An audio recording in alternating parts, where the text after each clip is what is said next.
Alright, so on A Midsummer Night's Dream. The first thing I noticed about the play was the characters of the four Athenian lovers and how they kind of lacked a little bit of character.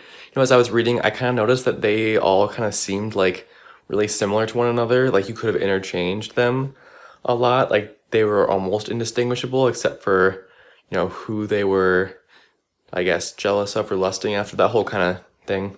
I just found that kind of odd that they were such almost bland characters, because I know Shakespeare to be this guy that, made such amazing characters. I think of Hamlet and how he creates like such, deep, like interesting characters, and they just seemed a little, lackluster. So I wonder, like, was that something he did on purpose, maybe, or I don't know. So what values did I see represented in this world of A Midsummer Night's Dream? Well, the first one I saw was love. Duh. There's a bunch of different kinds of love in a story. There's forced love between Theseus and Hippolyta, when he wins the battle against the Amazons, and he's like, "Yep, you're mine. Come on," and he just kind of expects her to do whatever he wants her to do. Then we have parental love in Hermia's case, where her father just wants her to, do whatever he tells her to, which is, trying to do the best for their kid, but also it just seems a little harsh. Then we have true love between Hermia and Lysander, and then complicated love, which is kind of just all throughout the story, but especially in the case of the four lovers characters that are kind of, interchangeable, those.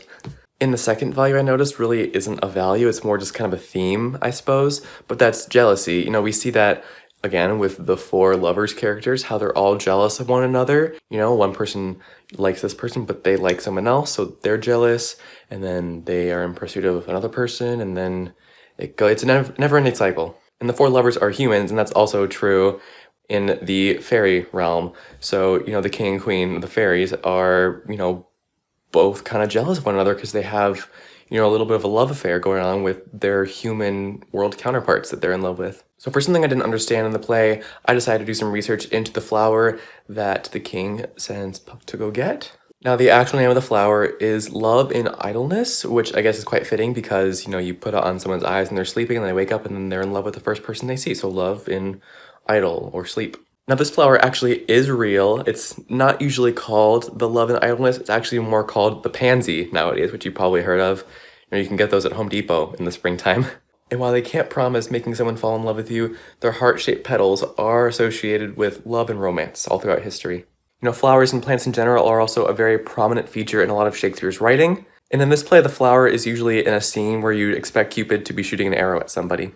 Now, similar to the Bacchae, women are also viewed in a very low level in this world. They're seen as mostly objects, property, and just obedient servants almost. The character of Hippolyta is Hippolyta, I'm so sorry, I don't know how to say it. She's an Amazonian queen, and in that society, women are at the top of the social ladder. After Theseus wins the battle against the Amazons, he expects her to just fall in love with him and marry him because she is seen as his spoil of war. So in short, men are in charge, women are trophies.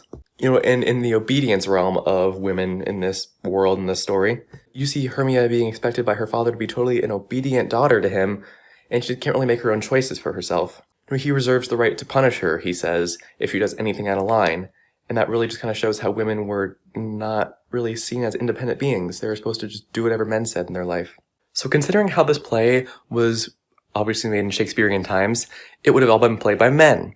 So reflecting on that, I think this was done as a form of satire to poke fun at the social hierarchy they had in their society. So seeing men talking to other men playing women in this way might have actually kind of awoken the audience members or kind of got them to notice the disparity between the two genders in the society. I think it was just done to kind of highlight all of the inequalities in the society at the time. So for the two questions that I have about the play, regarding the characters of the four Athenian lovers, why do you think they were left as these kind of blank slate characters? Was it done on purpose? Was it done by accident? What do you think the reason that these characters are the way they are? And I mentioned earlier that there's several aspects of love throughout the play. So was there anyone that stood out to you most? I think I saw complicated love the most throughout the entire play, but that's just my opinion, so what is yours?